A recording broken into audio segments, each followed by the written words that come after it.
Bionachin, blessings, women, and welcome back to Bridge. We're going to continue to use the word witch wound, but it is, of course, therefore, really important to know where the word witch arose from. What does it mean? And I'm going to start with a list. Knower, wise woman, prophetess, diviner, enchantress, healer, old woman, maker, shapeshifter, fateful woman, ancestor, heathen, sorceress, shamaness, magic maker, spell weaver. This comes from Names of the Witch, and that is from Witches and Pagans. That's by Max Dashew. If you have any European ancestry, this is one of the most important, necessary books to know yourself by, in my opinion. That list I just read is much more extensive and beautifully done as an art piece by Laura Valeta Vesta, and you can go to her website, Laura Valeta Vesta, to find that. But first, let's come back to that last term I read, spell weaver. The terminology at the source of the word witch relates back to weaving, and the fate-spinning goddess is a universal archetype found all over the world. In cosmologies on every single continent, destiny is seen to be spun by a goddess, or even a triple goddess archetype. And her daughters, who are the women of these cultural communities, echo this narrative and the importance of this narrative in their textile work, which is considered part, very much, of the feminine sphere. Another quote from Max Dashew states, "Weaving was the first form of writing throughout the world." And that's because not only is it encoded with patterns, but the weaving itself, the spinning, the looming, the knitting, the embroidering, the sewing, the beading, the braiding, the knotting, the actual act of it was as important. It was a language in and of itself. Just like the rites of birth, weaving was held within the jurisdiction of women as a sacred act, as were its tools, the distaff and the spindle, which symbolize the Wearding sisters, W-Y-R-D, Weird. So the Wearding sisters are a triple goddess. You can think of them that way. There's three: the past, present, and future. And the distaff and the spindle, usually used with these three goddesses, symbolizes the past already spun around the spindle, the present passing through the hands of the spinner, and the future as wool upon the distaff itself. The word Wyrd, W-Y-R-D, is fate and destiny. And it's actually the origin of our common everyday word that we use now, weird, W-E-I-R-D. Its original meaning was fate, destiny. Throughout the archaeological record in Europe, these tools, the distaff and the spindle, were used symbolically by priestesses, wise women, seeresses, oracles, and shamanesses. Their staves were often found to be shaped like distaffs, and their weavers' swords were carved oftentimes with runes and early alphabets, early languages. The distaff became used ceremonially within female spheres of power and ritual, such as utiseta. Utiseta means literally to sit out, and it was a form of divination. The depiction of witches riding broomsticks is a misidentification of the distaff. So the distaff, if you turn it upside down, obviously then it looks like a broomstick, but it is a total misidentification because the staves, the distaff, was used in these circles of power and misidentified as the broom a little further down the line. However, the broom was a household item universal to all women that was symbolic of the hearth, such as and was also cauldrons, spells, and rituals. The flying on distaffs was a metaphorical reference to the spirit journey or the prophetic travel that women entered into during ceremony. These were those heightened states of awareness and deepened connecting with other realms of consciousness that they achieved through drumming, dancing, chanting, and ceremonial plant use. So this is where we get some of the other names for witch from. Nachtrideren, which means night rider. Hogtessen, which means hedge rider. A hedge or a hag, we get the word hag from hagtes, means a boundary or a fence line, right? And so hagtes or hedge rider meant someone who could move between the worlds. You know, it was this in-between state that they could achieve. And we also get grandrer, staff rider, and nightfarer. So why all the importance on night, all the time? Because the day's work was done for women at that point. Families were put to bed, and women could find a moment to come together in community under that which connected all of them, that still connects all of us, which is the moon. Back to weaving though. When women wove, they were referred to as working at their webs, and they were often found chanting invocations, observing omens, prophesizing, singing over and blessing the cloth that they were weaving, basically influencing the fabric of fate, the cloth of destiny. And this is where we get the term enchantress, enchantress from, another word for witch.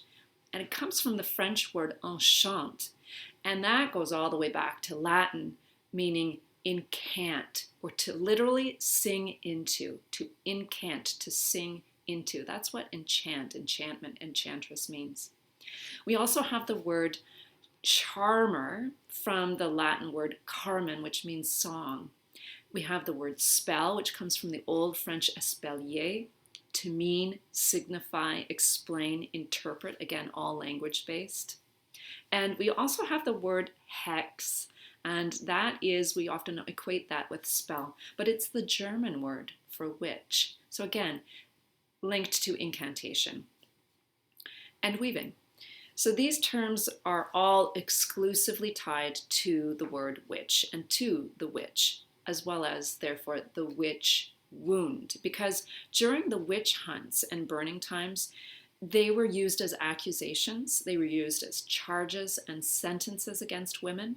So basically, they were used as weaponry. They set both men against women and women against other women out of fear of the cultural genocide that they were under at the time. Really important question is, do men carry the witch wound too? And the answer is absolutely yes, they do. Because the male brain, and I'm sorry to get into gendered terms here, but talking biologically, the male brain is primarily wired to be a provider and a protector.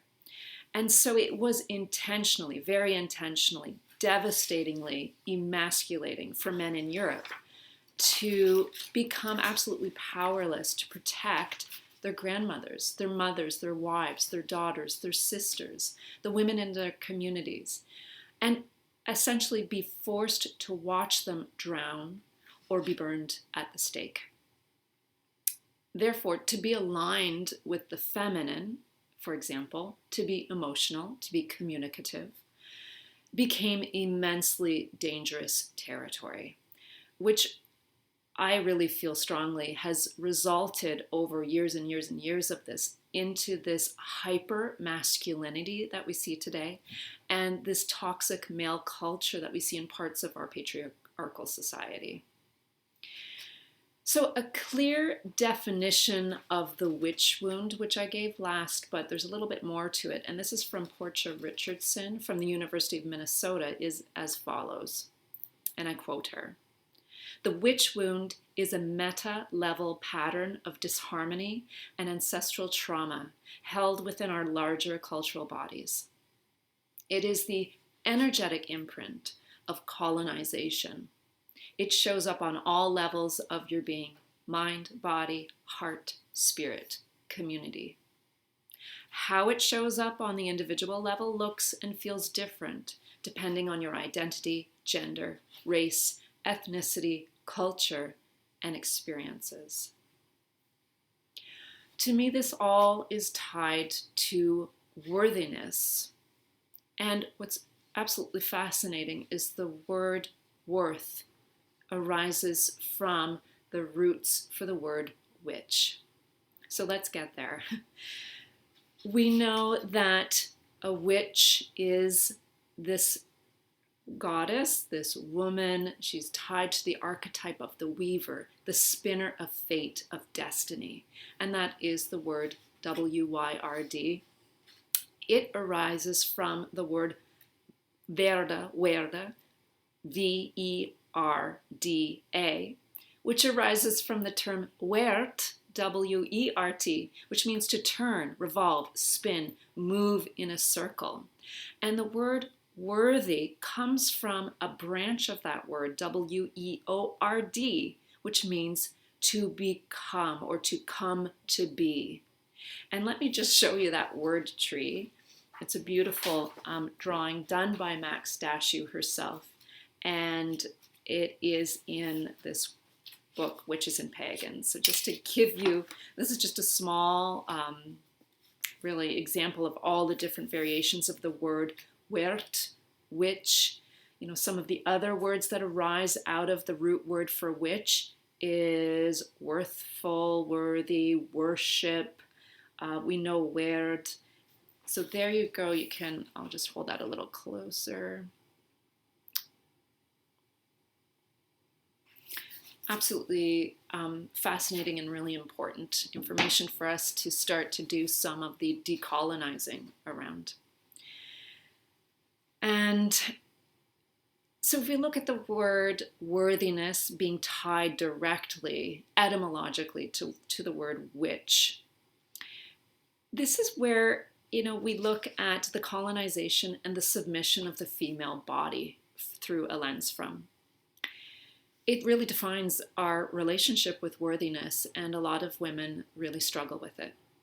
Joanna Macy, though, calls the time we're in right now the Great Turning, and that's another reference back to weaving, right? The turning of the spinning wheel. It's a revolving, a spinning, a circling, a cycling, a twining, a bending, a winding, a werding.